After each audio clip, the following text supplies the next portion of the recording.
Grimm's fairy tales. The little folks' presents. Truyện cổ Grimm. Món quà của những người tí hon. A tailor and a goldsmith were traveling together. And one evening when the sun had sunk behind the mountains, they heard the sound of distant music, which became more and more distinct. It sounded strange, but so pleasant that they forgot all their weariness and stepped quickly onwards.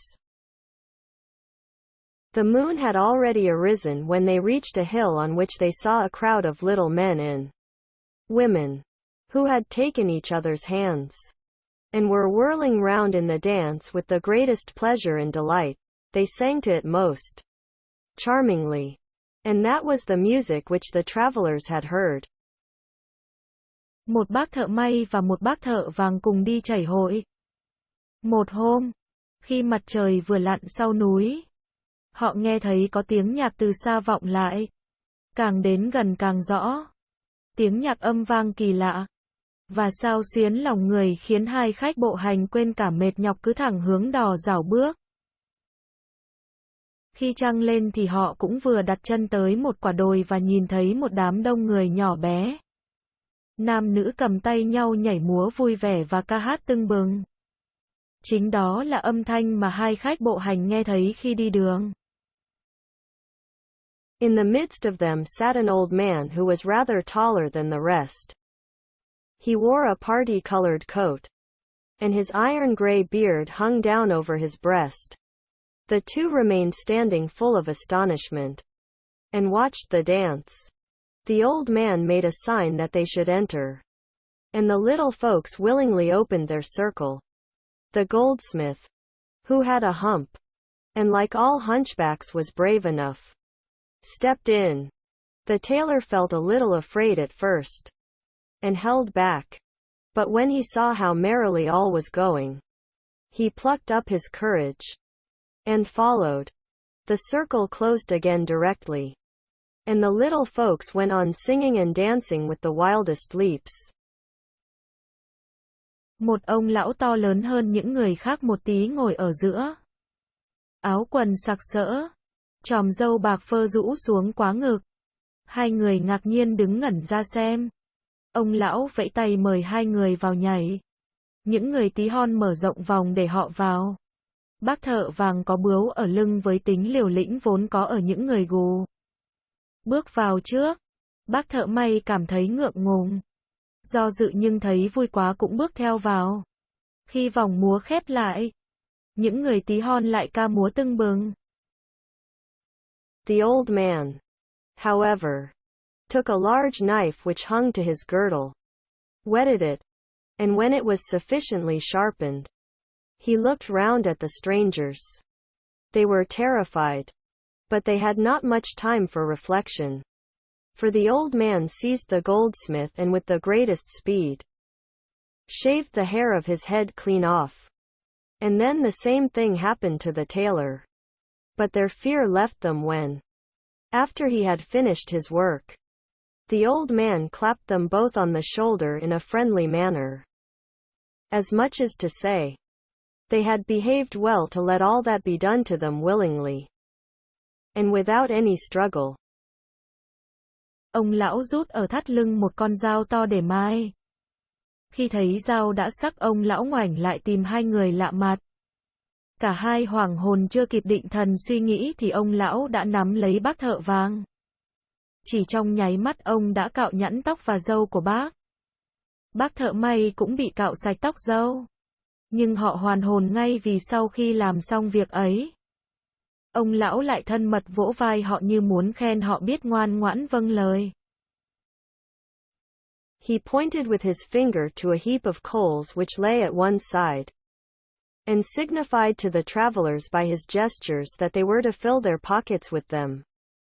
Both of them obeyed, although they did not know of what use the coals would be to them. And then they went on their way to seek a shelter for the night. When they had got into the valley, the clock of the neighboring monastery struck 12, and the song ceased. In a moment all had vanished, and the hill lay in solitude in the moonlight. Với ngón tay trỏ, Ông chỉ tay vào đống than gần đó và ra hiệu họ nhét đầy than vào túi áo. Cả hai lặng lẽ làm theo mặc dầu chẳng biết lấy than thì có ích lợi gì cho mình. Sau đó họ tiếp tục lên đường để tìm chỗ ngủ trọ. Khi họ xuống thung lũng thì chuông ở tu viện làng bên báo 12 giờ đêm. Ngay lúc ấy tiếng ca hát nhỏ dần. Rồi tất cả đều biến mất, chỉ còn lại ánh trăng lẻ loi với quả đồi im lặng. The two travelers found an inn, and covered themselves up on their straw beds with their coats. But in their weariness forgot to take the coals out of them before doing so. A heavy weight on their limbs awakened them earlier than usual. They felt in the pockets, and could not believe their eyes when they saw that they were not filled with coals, but with pure gold. Happily, too. The hair of their heads and beards was there again as thick as ever. Hai người bạn đường tìm thấy một quán trọ. Nằm trên đệm rơm. Lấy quần áo ra đắp.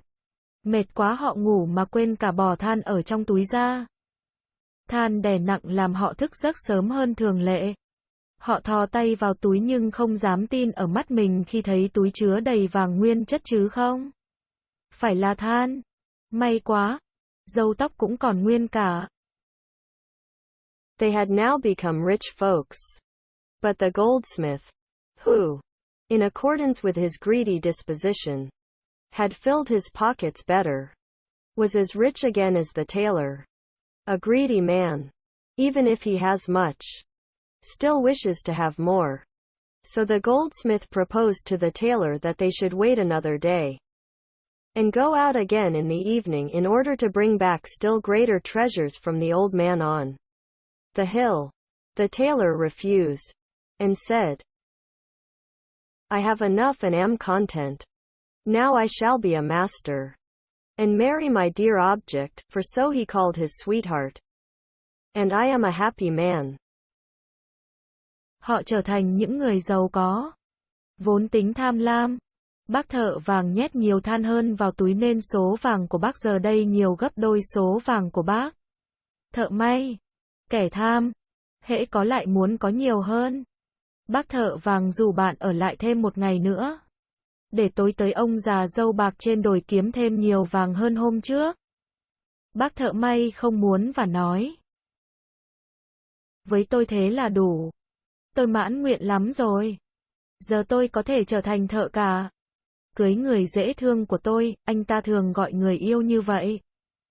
Tôi sẽ là con người hạnh phúc. But he stayed another day to please him. In the evening the goldsmith hung a couple of bags over his shoulders that he might be able to stow away a great deal, and took the road to the hill.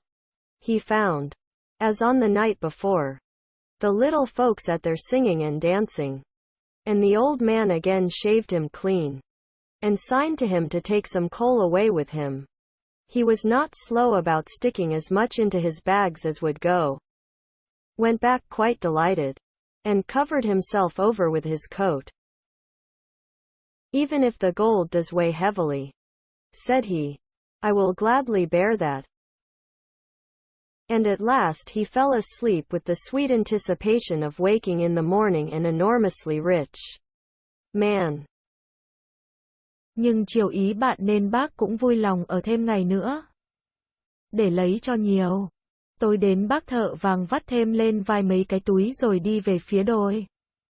Cũng như tối trước, bác thấy những người tí hon đang ca hát và nhảy múa. Ông lão lại cạo nhẵn râu tóc bác và ra hiệu bác lấy than về. Không chút ngần ngại, bác ta nhét đầy than vào các túi mang theo. Rồi hớn hở về nhà. Lấy quần áo đắp lên người rồi ngủ. Bác lẩm bẩm. Nếu vàng có đè nặng, ta cũng chịu được. Rồi bác thiêu thiêu ngủ. Yên chí sáng mai mình sẽ là người giàu nứt đố đổ vách. When he opened his eyes, he got up in haste to examine his pockets. But how amazed he was when he drew nothing out of them but black coals. And that howsoever often he put his hands in them. The gold I got the night before is still there for me, thought he. and went and brought it out. But how shocked he was when he saw that it likewise had again turned into coal. He smote his forehead with his dusty black hand. And then he felt that his whole head was bald and smooth, as was also the place where his beard should have been. But his misfortunes were not yet over. He now remarked for the first time that in addition to the hump on his back, a second, just as large, had grown in front on his breast. Then he recognized the punishment of his greediness, and began to weep aloud.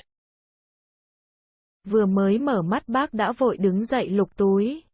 Bác ta rất đỗi ngạc nhiên khi móc ra chỉ thấy toàn than đen xì. Móc mãi cũng vậy, bác ta nghĩ. Nhưng mình hãy còn số vàng lấy được ngày hôm qua. Bác ta vội chạy đi lấy. Bác kinh sợ khi thấy số vàng ấy cũng đã trở thành than.